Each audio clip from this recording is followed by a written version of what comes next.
जैसे कि last episode में हमने देखा कि जियान और पॉइजन गर्ल ओल्ड टेबल से लड़ रहे थे और जियान ने ओल्ड टेबल को अपने बड़े से बुद्धा लोटस एंगर फायर से हराने में कामयाब हो रहा था, लेकिन उसका वो बुद्धा लोटस एंगर फायर बढ़ता ही जा रहा था क्योंकि जियान को जितनी बार इसको बनाने और इसको फिर डिसॉल्व करने में चाहिए थी, वो बार उसने सारी की सारी इसको बनाने में और इसको ताकतवर करने में ही यूज कर दी थी और अब ये आउट ऑफ कंट्रोल होता जा रहा था। जियान का ओल्ड टेबल को मारने का प्लान तो सक्सेसफुल हो गया था, लेकिन अब वो लोटस एंगर फायर पूरी जियान एकेडमी को तबाह करने जा रहा था और अगर उसको ना रोका जाता तो जो काम ओल्ड टेबल करने आया था वो काम जियान का ये बुद्धा लोटस एंगर फायर कर देता। जियान अपनी पूरी ताकत लगाकर इसको रोकने की कोशिश कर रहा था और अपनी जान की परवाह किए बिना वो इसको आगे आकर इसको हाथ से पकड़ने का डिसाइड करता है, लेकिन तभी वहाँ एकेडमी के ओल्ड रिटायर्ड चीफ आ जाते हैं जिन्होंने इस कंडीशन को संभाल लिया था और इन चीफ ने फिर अधमरे हुए ओल्ड डेविल को भी ढूंढकर उसे पूरी तरह मार दिया था और उसकी लाश को जियान ने अपने पास रख लिया था। यानी जियान ने फाइनली मॉइन वैली का भी खात्मा कर दिया है। हैंग फैंग समझदारी दिखाते हुए वहाँ से अपनी जान बचाकर चुपचाप भाग लिया था। उन दोनों ने फिर जियान के बारे में जाना और उन्हें पता चला कि इसके शरीर में पॉइजन है और वो उसके पॉइजन को देखने के बाद बताते हैं कि इस पॉइजन को हटाने में सालों लग सकते हैं और उसको कोई और तरीका ही ढूंढना होगा इसको हटाने का, क्योंकि उसके पास सिर्फ 2 साल का समय है। अब जियान रात को अपने रूम में है और काफी टेंशन में वो बालकनी में आता है और सोचने लगता है कि हालांकि बुद्धा लोटस एंगर फायर काफी ज्यादा शक्तिशाली है, लेकिन अभी भी जियान ने उसके अंदर मास्टरी हासिल नहीं की है। हालांकि इसका यूज वो उस कंडीशन में कर सकता है जब उसकी जान पर बात आ जाए, लेकिन रिस्क बहुत ज्यादा बड़ा है। ज़ोंज़ू जाने से पहले उसे अपनी स्ट्रेंथ तेजी से और सबसे रिलायबल तरीके से बढ़ानी ही होगी, वरना ज़ोंज़ू में उसे इससे भी ज्यादा खतरनाक मुसीबतें मिल सकती हैं। जियान ऑक्शन में दिए हुए स्क्रोल को देखता है और फिर उसमें से एक स्किल सीखने का डिसाइड करता है, लेकिन जैसे ही वो उसके स्क्रोल को खोलता है वो उसके अंदर पहुंच जाता है और समझ जाता है कि ये स्क्रोल जिसने बनाया है उसका सोल मार्क है और वो उसके सामने आकर खड़ा हो जाता है और वो जियान पर हमला कर देता है। चारों तरफ लावा ही लावा था क्योंकि ये एक फायर एट्रीब्यूट की स्किल है और जियान फिर वहाँ से बाहर आता है और समझ जाता है कि ये इंटरमीडिएट अर्थ लेवल स्क्रोल है जिसके अंदर स्क्रोल मेकर का सोल मार्क है। जियान सोचने लगता है कि इसको प्रैक्टिस करके मेरी पूरी स्ट्रेंथ बढ़ेगी या फिर यू शेंची की बार आएगी। जियान इसको सिर्फ वही प्रैक्टिस कर सकता है जहाँ का फायर एट्रीब्यूट बहुत ज्यादा प्योर हो, और ऐसी जगह और कहाँ हो सकती है सिवाय इना एकेडमी के ट्रेनिंग के टार के। तो वो तुरंत तियानचू की रिफाइंड ट्रेनिंग टार में जाने का डिसाइड करता है। अब अगले दिन वो एल्डर सू गुआन के संग वहाँ पहुँचता है और एल्डर सू गुआन उसे एक पॉट दिखाते हैं और कहते हैं कि इसके अंदर तुम धीरे धीरे फॉलन हार्ट फ्लेम का रेसिड्यू डालते रहना और फिर धीरे धीरे फिर से फॉलन हार्ट फ्लेम की पार इस स्टार के अंदर आ जाएगी। जियान उस पॉट को ले लेता है और कहता है कि जब मैं स्टार के अंदर जाऊंगा तो मैं इसमें फॉलन हार्ट फ्लेम का रेसिड्यू जरूर डालूंगा। एल्डर सू गुआन जियान को दुखी होते हुए समझाते हैं कि फॉलन हार्ट फ्लेम की ओरिजिन को इसमें डालने से तुम्हें बहुत ज्यादा हार्म होगा, इसलिए तुम इसके बारे में अच्छे से सोचना। जिस पर जियान कहता है कि फॉलन हार्ट फ्लेम इन अ कोर्टयार्ड की है और मैंने इसे जब हासिल किया था तो कॉलेज को जब से अब तक बहुत लॉस हुआ है और मैं नहीं चाहता कि ऐसा और हो, इसलिए मैं इसे जल्द से जल्द लौटाना चाहता हूँ। एल्डर सू गुआन उसके बातों से खुश होकर उसे अब ट्रेनिंग टार में ले जाने लगते हैं और कहते हैं कि फॉलन हार्ट फ्लेम के बिना ट्रेनिंग टार में अब वो बात नहीं रही जो पहले हुआ करती थी। जिस पर जियान कहता है कि आप चिंता मत करो, मैं पूरी कोशिश करूँगा इसको पहले जैसा बनाने की। एल्डर सू गुआन कहते हैं कि क्या तुम सच में टार के कोर में जाकर प्रैक्टिस करना चाहते हो, क्योंकि वो मैग्मा वर्ल्ड इतना शांत नहीं जितना तुम सोच रहे हो। कल्टीवेशन हमें ढंग से ही करनी चाहिए, इसमें जल्दबाजी नहीं करनी चाहिए। जिस पर जियान कहता है कि वो इस बात का ध्यान रखेगा, लेकिन उसे वहाँ जाना ही है। एल्डर सू गुआन अब उसे ट्रेनिंग टार के कोर में मैग्मा वर्ल्ड जहाँ बना हुआ है वहाँ ले जाने लगते हैं। अब जैसे ही वो सबसे नीचे वाले फ्लोर में जाते हैं वहाँ बहुत ज्यादा आग निकलने लगती है और वही की फायर एट्रीब्यूट एनर्जी बहुत हाई होती है और वो जियान को फिर से एक बार समझाते हैं कि सोच लो, अगर तुम्हें और अंदर जाना है तो, क्योंकि मैग्मा वर्ल्ड इससे भी ज्यादा खतरनाक होगा। लेकिन जियान कहता है कि आप चिंता मत करो, मेरे पास रेंज फायर प्रोटेक्शन है, जिसकी वजह से मुझे इन ऑर्डिनरी फ्लेम से कुछ नहीं होगा। अब जियान अंदर जाता है और फिर वहाँ की फायर एनर्जी को एब्जॉर्ब करता है, और उसने आज तक इतनी प्योर फायर एनर्जी नहीं देखी थी। और यहाँ पर थोड़ी टाइम प्रैक्टिस करने से ही जियान की पावर बहुत ज्यादा बढ़ जाएगी। और एल्डर सू क्वान भी उससे ये कहते हैं कि अगर तुम सच में अंदर जाकर प्रैक्टिस करना चाहते हो और इसमें कॉन्फिडेंट हो तो मैं तुम्हें नहीं रोकूंगा। अगर तुम्हें कोई और हेल्प चाहिए हो तो मुझे बस एक सिग्नल भेज देना, मैं तुरंत आ जाऊंगा। एल्डर सू क्वान मैग्मा वर्ल्ड में जाने का पोर्टल क्रिएट करते हैं और जियान अपनी फ्लेम को शील्ड बनाकर अंदर चला जाता है।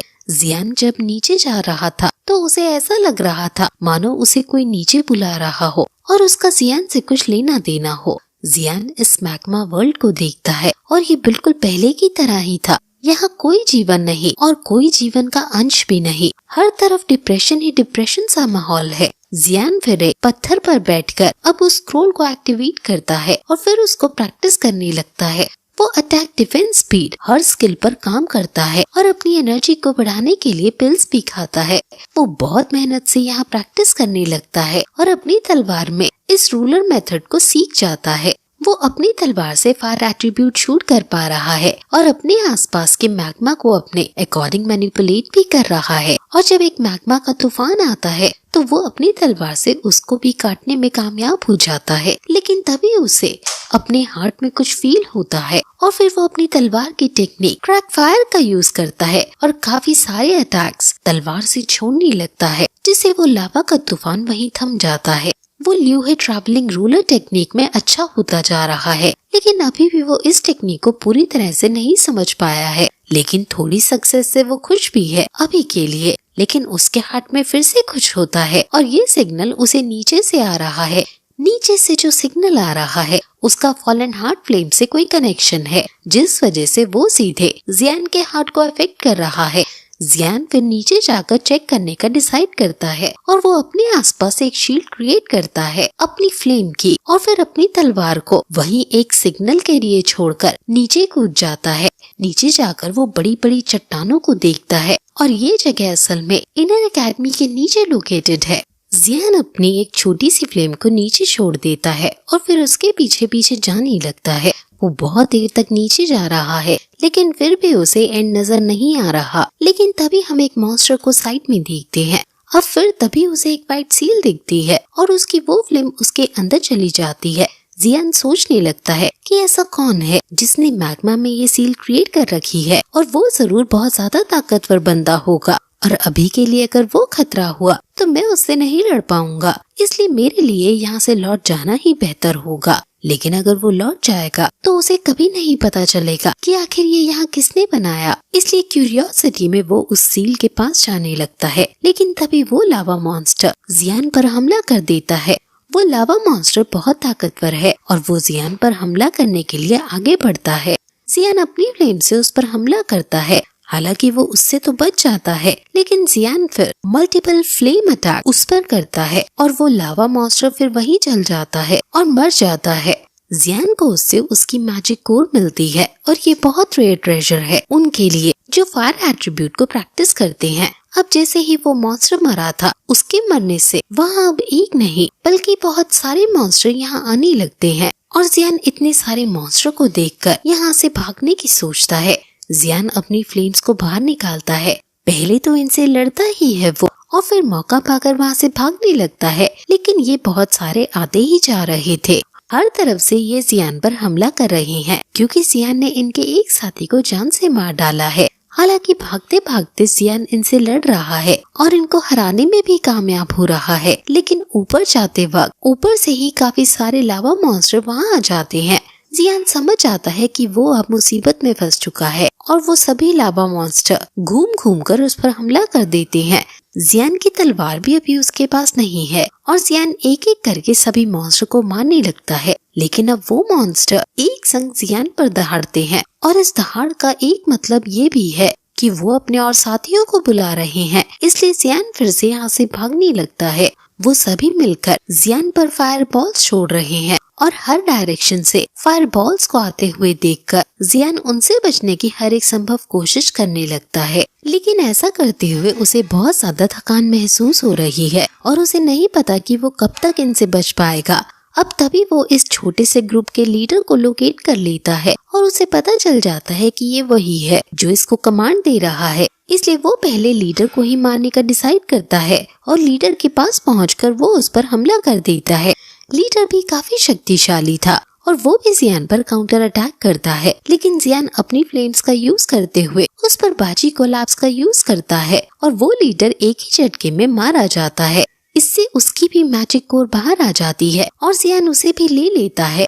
अब वहाँ और भी लावा मॉन्स्टर आ गए हैं और एक को ही मारने में जियान को इतना सब करना पड़ रहा है और ये तो इतने सारे हैं और इसलिए पूरी मैथ्स कैलकुलेट करके जियान इनको यहीं छोड़कर ऊपर जाने का डिसाइड करता है और वो 3000 थंडर स्ट्राइक का यूज करके ऊपर की तरफ भागने लगता है। लेकिन वो सभी लावा मॉन्स्टर इतने फास्ट है कि वो जियान की स्पीड को मैच कर पा रहे हैं। इसलिए जियान अब ऊपर ना जाकर नीचे जाने लगता है, क्योंकि वो ऊपर जाते जाते तो और ज्यादा लावा मॉन्स्टर आने लग रहे थे।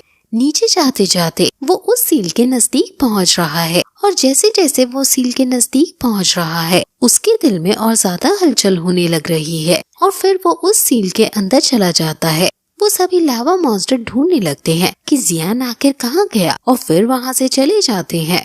जियान उस सील के अंदर देखता है कि यहाँ तो अपनी ही एक दुनिया है और वहाँ एक कंकाल है इंसान का और उस कंकाल के हाथ में थोड़ी सी फ्लेम है जो अभी भी चल रही है और जियान फॉलन हार्ट फ्लेम को देखकर शॉक हो जाता है और फिर यही एपिसोड खत्म हो जाता है। गाइस, हम एक नई सीरीज और ला रहे हैं आपके लिए जो कि कुछ टाइम बाद एंड स्क्रीन में लग जाएगी, तो आप उसे वहाँ से देख सकते हैं। हम अब लॉन्ग पार्ट ला रहे हैं ताकि आपको सारे पार्ट एक ही वीडियो में मिल जाए और एक एक हफ्ते वेट आपको न करना पड़े। काफी लोग BTTH और सोल लैंड को जल्दी लाने को कहते हैं और हम अब से जल्दी लाने की कोशिश करेंगे, लेकिन क्योंकि ये एक हफ्ते में एक ही रिलीज होते हैं इसलिए ये हम हफ्ते में एक ला पाएंगे। और अभी भी काफी लोगों को नहीं पता कि आपकी एक वेबसाइट भी है जिसका नाम मिस की एनिमी है और वहाँ आप डिस्कशन में पार्टिसिपेट कर सकते हैं। आप गूगल पर मिस की एनिमी को टाइप करके हम तक पहुंच सकते हैं और अगर आपको कोई शिकायत या तारीफ करनी हो तो आप उस वेबसाइट में दिए हुए कॉन्टैक्ट फॉर्म पे जाकर